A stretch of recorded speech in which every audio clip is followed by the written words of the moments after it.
Hi friends, welcome back to our channel Shiva tech works. India మార్కెట్లో Poco నుంచి Poco F7 phone launch అయింది. ఇది base variant 12GB start అవుతుంది.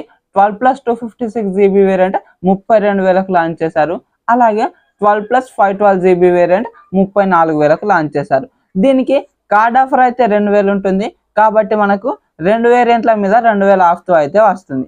ఇప్పుడు మనం ఈ వీడియోలో ఈ ఫోన్కు సంబంధించిన కంప్లీట్ స్పెసిఫికేషన్స్, అలాగే మనం ఈ ప్రైస్లో దీన్ని కొనుక్కోవచ్చా లేదా అన్నది కూడా మాట్లాడుకుందాం. ముందుగా స్పెసిఫికేషన్స్ గురించి మాట్లాడుకున్నట్లయితే 6.83 ఇంచెస్ 1.5K AMOLED డిస్ప్లే ఉంటుంది.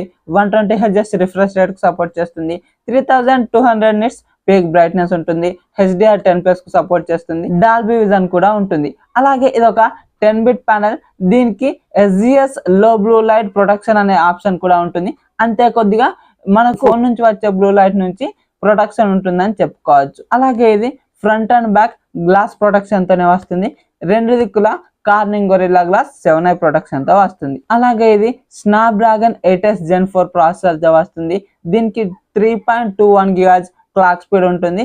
అలాగే 2.1 మిలియన్ ప్లస్ AnTuTu స్కోర్ కూడా చేస్తుంది. అలాగే ఇది వైల్డ్ బూస్ట్ ఆప్టిమైజేషన్ గేమింగ్ 4.0 టెక్నాలజీతో వస్తుంది. కాబట్టి కొద్దిగా గేమ్స్లో మంచిగా ఆప్టిమైజేషన్ ఉంటుందని చెప్పుకోవచ్చు. అలాగే దీనికి 6000 mm² 3D ice loop vapour chamber cooling సిస్టమ్ని కూడా ఇచ్చారు. కాబట్టి కొద్దిగా కూల్గా ఉంటుందని చెప్పుకోవచ్చు. అలాగే ఇది LPDDR5X RAM UFS 4.1కు సంబంధించినటువంటి స్టోరేజ్ వేరియంట్లతో వస్తుంది. అలాగే ఇది 50 megapixel main camera, Sony IMX882 sensor, optical image stabilization support చేస్తుంది. అలాగే 8 megapixel ultra wide angle camera ఉంటుంది. ఫ్రంట్ 20 మెగాపిక్సెల్ సెల్ఫీ కెమెరాతో వస్తుంది. దీంట్లో రేర్ 4K 60fps వీడియోస్ని రికార్డ్ చేసుకోవచ్చు. అలాగే ఫ్రంట్ 1080p 60fps ఆప్షన్ ఉంది. అలాగే ఇది సోనీ IMX882 సెన్సార్ కాబట్టి కొద్దిగా మంచి ఫోటోగ్రాఫ్స్ని ఎక్స్పెక్ట్ చేసుకోవచ్చు. అలాగే దీంట్లో చాలా పెద్ద బ్యాటరీ ఉంటుంది. 7550 mAh బ్యాటరీ ఉంటుంది. 90 వాట్స్ టర్బో ఛార్జింగ్ సపోర్ట్తో వస్తుంది. అలాగే ఇది 22.5 వాట్స్ రివర్స్ వైర్డ్ ఛార్జింగ్ కూడా సపోర్ట్ చేస్తుంది. అలాగే దీంట్లో డ్యూయల్ స్టీరియో స్పీకర్స్ ఉంటాయి. డాల్బీ అట్మాస్ కు సపోర్ట్ చేస్తుంది. Hire us audio wire and wireless both రెండింటికి సపోర్ట్ చేస్తుంది. అలాగే దీంట్లో Wi-Fi 7 బ్లూటూత్ 6.0 టెక్నాలజీతో వస్తుంది. దీంట్లో optical in display finger print censor ఉంటుంది.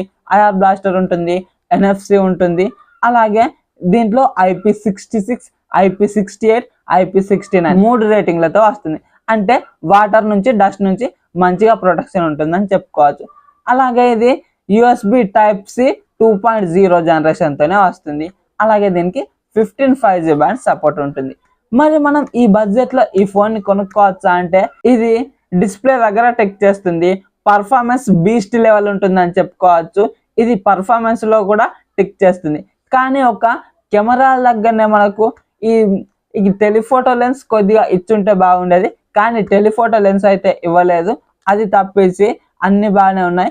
బ్యాటరీ కూడా చాలా బాగుంది. IR blaster, NFC, IP rating, stereo speakers అన్ని లేటెస్ట్ జనరేషన్తోనే వస్తున్నాయి. కాబట్టి అంత బాగానే ఉంది. ఇది గేమింగ్ సెంట్రిక్గా తీసుకొచ్చారు కాబట్టి కొద్దిగా కెమెరాలను అయితే అంత బాగా పట్టించుకోలేదని చెప్పుకోవచ్చు. పట్టించుకోలేదంటే ఏం ఇవ్వలేదని కాదు, వీటితో కూడా చాలా మంచిగా ఫోటోగ్రాఫ్స్ తీసుకోవచ్చు. కానీ ఈ ప్రైస్ సెగ్మెంట్లో కెమెరాల దగ్గర కొద్దిగా అప్గ్రేడ్ ఎక్స్పెక్ట్ చేస్తాం. అంటే టెలిఫోటో లెన్స్ ఎక్స్పెక్ట్ చేస్తాం. కానీ అది ఇవ్వలేదు. కానీ వీళ్ళు పర్ఫార్మెన్స్ ఓరియంటెడ్గా తీసుకొచ్చారు కాబట్టి కొద్దిగా ప్రాసెసర్ అప్గ్రేడ్ ప్రాసెసర్ ఇచ్చి కెమెరాల దగ్గర ఈ టెలిఫోటో లెన్స్ని తీసేశారని నేను అనుకుంటున్నాను. ఈ బడ్జెట్లో ఈ ఫోన్ అయితే మనం కొనుక్కోవచ్చు. ఎవరైతే గేమ్స్ ఎక్కువగా ఆడతారు అనుకుంటారో వాళ్ళు ఈ ఫోన్ని ఖచ్చితంగా తీసుకోవచ్చు. దీన్ని ఒక ఆల్రౌండర్ ఫోన్ లా కూడా కన్సిడర్ చేసుకోవచ్చు. ఎందుకంటే దీంట్లో 4 పిల్లర్స్ అయిన display, battery, performance, processor, cameras అన్ని చాలా బాగున్నాయి. మిగిలిన అడిషనల్ ఫీచర్స్ కూడా చాలా బాగున్నాయి. కాబట్టి దీన్ని ఒక ఆల్రౌండర్ ఫోన్ కింద కూడా కన్సిడర్ చేసుకోవచ్చు. మరి ఈ వీడియో కనుక నచ్చినట్లయితే వీడియోకి ఒక లైక్ చేసుకోండి. అలాగే మన ఛానల్ని సబ్స్క్రైబ్ చేసుకోండి. సో దట్ నేను వీడియోస్ పెట్టగానే మీకు నోటిఫికేషన్ రూపంలో వస్తూ ఉంటుంది. Thank you so much for watching and bye bye now.